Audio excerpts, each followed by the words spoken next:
ناظرین، میں ہوں آپ کا ہوسٹ ڈاکٹر نوید۔ آئیے آپ کی ملاقات کرواتے ہیں محمد عاطف افضل صاحب کے ساتھ، جو کہ یہاں پہ چیف ایگزیکٹو ہیں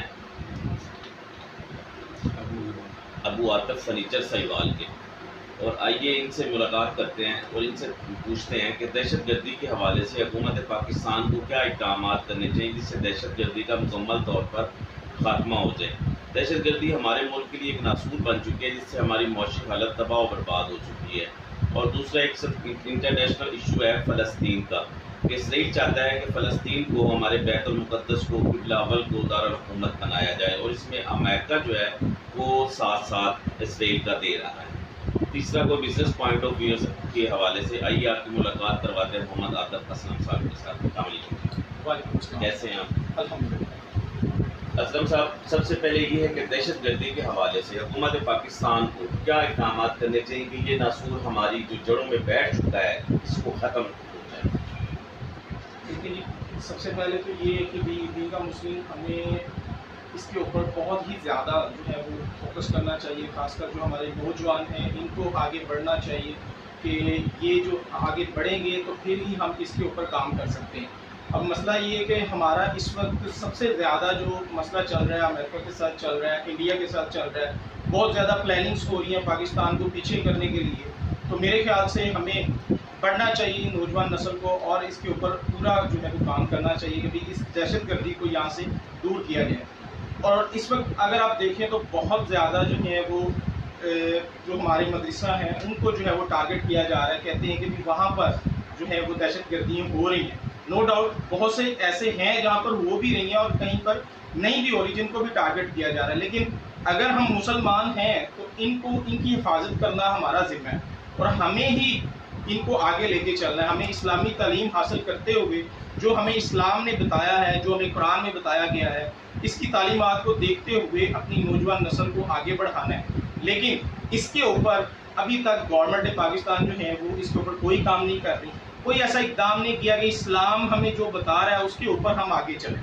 ایسا کوئی پروگرام نہیں ہے، کوئی ایسا نہیں ہے، کوئی پرائیویٹ ادارے جو ہیں، جو پرائیویٹ پروگرامز چل رہے ہیں ان کے اوپر بھی کوئی ایسا کام نہیں ہے جس کے اوپر بتایا جائے کہ قرآن ہمیں کیا بتا رہا ہے اور ہم کس طرح چل رہے ہیں۔ ٹھیک ہے، تو میرے خیال سے قرآن ایک ایسی چیز ہے جس سے ہمیں ساری تعلیمات ملنی ہے بینگ اے مسلم۔ ٹھیک ہے، اور ہم اگر اس کے اوپر کام کریں، وہ جو ہمیں اسلام بتا رہا ہے، تو میرے خیال سے ہم سارے معاملات کو حل کر سکتے ہیں، چاہے وہ دہشت گردی کا معاملہ ہو، چاہے وہ ہماری تعلیم کا معاملہ ہو، چاہے وہ ہمارے رہن سہن کا معاملہ ہو، ہماری کسی بھی جو ہمارا ٹاپک ہے جس حوالے سے ہمیں پرابلمز آ رہی ہیں، یہ ساری حل ہو جائیں۔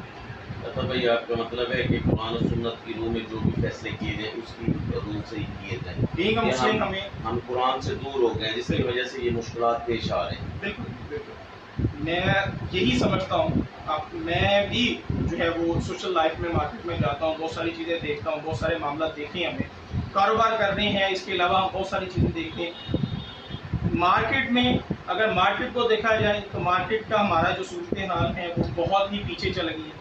بینگ جو ہے اگر ہم دیکھیں کہ بھی مارکیٹ کی صورتحال، بزنس جو ہے وہ پہلے سے بہت ڈاؤن ہو گیا۔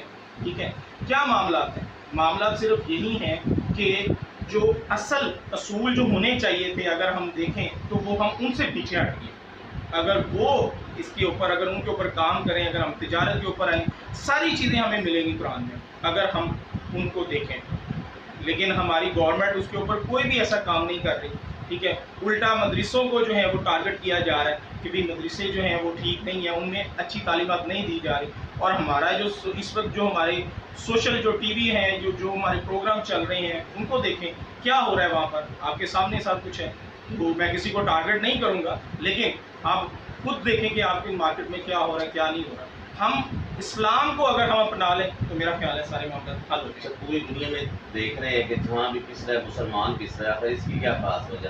کشمیر دیکھ لیں، فلسطین دیکھ لیں، برما دیکھ لیں، شام دیکھ لیں، جدھر بھی آپ نظر دنائیں گے کہ مسلمان ہی پس رہا ہے، اس کی کیا وجہ ہے؟ اس کی وجہ یہی ہے کہ ہم سب جو ہیں، جتنی بھی اسلامک کنٹریز ہیں وہ اسلام سے پیچھے ہٹ رہی ہیں۔ ٹھیک ہے، اب اگر دیکھیں پچھلے دنوں میں، ابھی میں نے جو ہے پچھلے دنوں میں ہی ایک پروگرام دیکھا جس میں مجھے پتہ لگ رہا ہے کہ جو ہے وہ سعودیہ میں کیا ہو رہا ہے، مندر بن رہے ہیں۔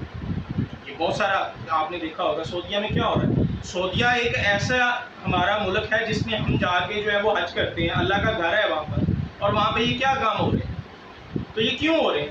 اسی وجہ سے کہ ہم اسلام سے پیچھے ہٹ گئے، ہمیں اسلام، ہماری جو کتاب ہے قرآن پاک، اس سے پیچھے ہٹ گئے، جس وجہ سے یہ سارے معاملات ہو رہے ہیں۔ اگر اس کو ہم اپنا لیں، گورنمنٹ پاکستان اپنا لیں، یا اس کے علاوہ باقی اسلامک ملک جو ہیں اس کو اپنا لیں، تو میرا خیال ہے سارے معاملات حل ہو جائیں گے۔ جیسا انٹرنیشنل ایشو جو چل رہا ہے فلسطین کا، اسرائیل چاہتا ہے کہ ہمارے بیت المقدس کو اسرائیل کا دارالحکومت بنایا جائے، جس سے پوری دنیا کے مسلمانوں کے جذبات مجروح ہوئے ہیں۔ تو پاکستان کو بھی اسلام کے نام پہ حاصل کیا گیا تھا، لیکن ہماری حکومت خاموش کیوں ہے؟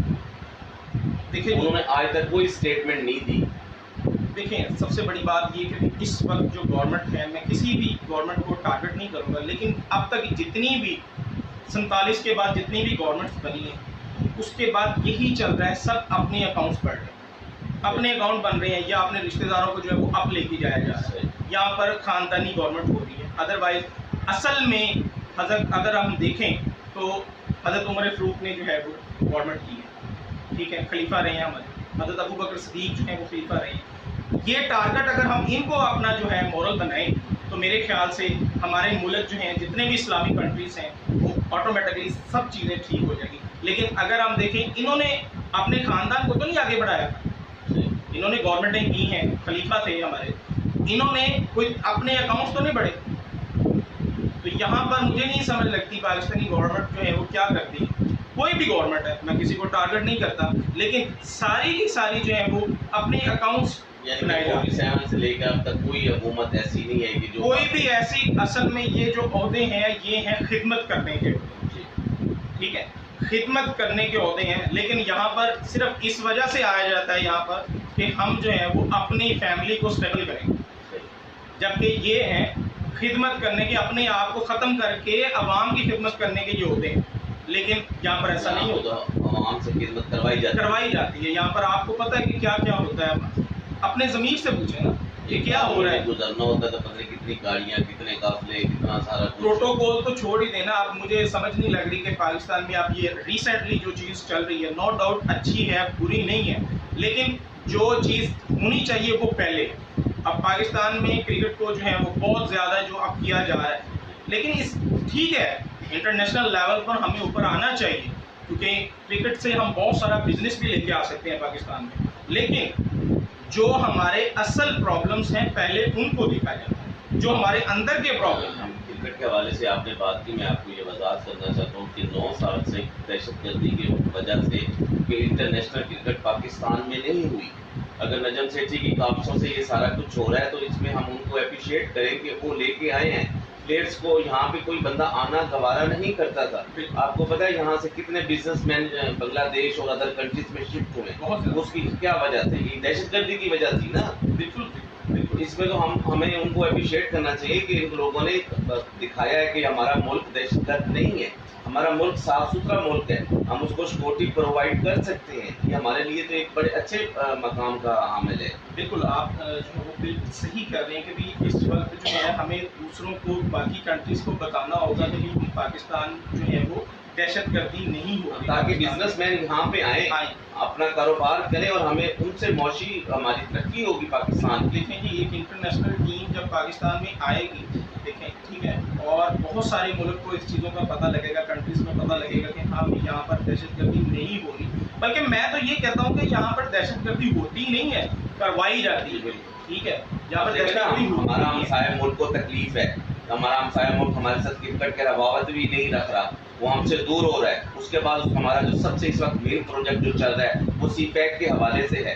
ان کو وہ چپ رہا ہے کہ پاکستان کا سی پیک کامیاب نہ ہونے دے، اور یہی تو وجوہات ہے ساری۔ بالکل، یہ آپ نے سی پیک کی بات کی تو میں چونکہ ایز اے بزنس مین میں سی پیک کے اوپر ضرور آپ سے یہ شیئر کرنا چاہوں گا۔ سی پیک ایک بہت اچھا جو ہے وہ اقدام کیا ہے، ٹھیک ہے، میرا خیال ہے کہ سی پیک سے پاکستان کی بہت ساری پرابلمس جو ہیں وہ حل ہوں گی انشاءاللہ، لیکن اس کے ساتھ ساتھ جو ہے جیسے بزنس کو آگے لے کے جایا جا رہا ہے، اسی طرح پاکستان کے جو مختلف ایریاز ہیں وہاں پہ جو پرابلمس ہیں ان کو بھی حل کرنا چاہیے، کیونکہ ہم پاکستانی، اگر ہمارا کوئی بھائی کوئی کہیں پر بھی ہے، جو دیہات میں ہے یا کہیں پر بھی ہے، اس کو بھی پورا جو ہے وہ کرنا چاہیے، پہلے اندر کے معاملات کو حل کرنا اس چاہیے۔ پروگرام کا مطلب ہے عوام کی رائے کو لینا کہ عوام کیا کہتی ہے اس وقت، ہم نے تو ایک ہائی لائٹ کرنا ہوتا ہے عوام کی رائے لے کے میڈیا پہ، ٹھیک ہے نا. ہم نے لوگوں کو دکھانا ہے، حکومت پاکستان کو دکھانا ہے کہ عوام یہ چاہتی ہے، عوام کے لیے یہ مسائل ہیں، ہم نے تو اس مسائل کو اجاگر کرنا ہے. دیکھیں جی بالکل، میں اب آپ یہاں پہ بزنس سیٹ ہے، آپ کو بزنس کے حوالے سے کوئی مسائل ہے تو آپ اس کو بتائیں. مثلا یہ ٹیکس اگر 2% لگا ہے آپ کے خیال کے مطابق تو یہ 1% ہونا چاہیے. تو حکومت پاکستان کو چاہیے کہ وہ ٹیکس 1% کرے تاکہ اس میں عوام کو ریلیف ملے. ٹیکسز کے حوالے سے تو آپ دیکھ لیں کہ پاکستان میں ٹیکسز کی مجھے سمجھ نہیں لگتی کہ یہاں پر کس کس چیز کے اوپر کیا کیا ٹیکس لگا دیا گیا ہے. تو وہ بزنس کرنا، اسی وجہ سے تو ساری بزنس جو ہے وہ جو تاجر لوگ تھے وہ یہاں سے نکل رہے ہیں. ٹھیک ہے، اب یہاں پر ایک پچھلے دنوں میں مجھے ایک چھوٹا سا ٹیکس جو ہے وہ سب پتہ لگا جی، کیونکہ میں ابھی ریسنٹلی مارکیٹ میں آیا ہوں، اتنا پرانا تاجر نہیں. ٹھیک ہے، ایڈورٹائزنگ ٹیکس جو ہے وہ ہمارے کے اوپر جو ہے بزنس کے اوپر لگایا گیا کہ آپ اپنی ہی جگہ پر اپنا بزنس کا بورڈ نہیں لگا سکتے. یہ مجھے نہیں سمجھ لگا یہ کیا ٹیکس ہے. ٹھیک ہے، اگر ہم کسی باہر میں لگاتے ہیں یا کہیں پر جا کے لگاتے ہیں وہ تو رائٹس بنتا ہے، وہ تو بورڈ شوٹ کا جو ہے ایکسپینس دینا پڑتا ہے. اس کے علاوہ بہت زیادہ ایسے ٹیکسز ہیں جو بزنس کو جو ہے وہ اسی وجہ سے تو عوام جو ہے یہاں سے بھاگ رہی ہے کہ یہاں پر کام نہیں کیا جا سکتا. تو کیا وجہ کیا ہے؟ وہی چیز جو میں نے ابھی تھوڑی دیر پہلے آپ کو بتائی کہ اپنی فیملیز کے اکاؤنٹس بڑھے جا رہے ہیں. ٹھیک ہے، کس وجہ سے اتنے زیادہ ٹیکس لگائے جا رہے ہیں؟ ٹائم اتنا نہیں شارٹلی ہے، لاسٹ پہ حکومت پاکستان کو میسج کنوے کرنا چاہتے ہو کسی کے حوالے سے؟ بالکل جی، میں تو یہی چاہوں گا کہ پاکستانی، اگر آپ پاکستانی ہیں تو پاکستانی ہونے کے ناطے آپ پاکستان کے لیے کچھ کر کے دیکھیں، اپنی فیملیز کو تھوڑا سا سائڈ پہ رکھیں. اس کے علاوہ پاکستانی عوام کے لیے کچھ کر کے دیکھیں. پاکستانی عوام جو ہے وہ اس وقت صرف 2 روٹی کے لیے بہت ساری جگہ پر جو ہے وہ بیٹھی ہوئی ہے، ان کو 2 روٹی بھی نہیں ملتی. لیکن یہاں پر بہت ساری بڑی بڑی باتیں ضرور ہوتی ہیں، لیکن اس عوام کے لیے کچھ سوچیں جو اس وقت جو ہے وہ 2 روٹی تک محدود ہوتی ہیں، عملی کام نہیں ہوتا. بالکل. بہت شکریہ. Thank you.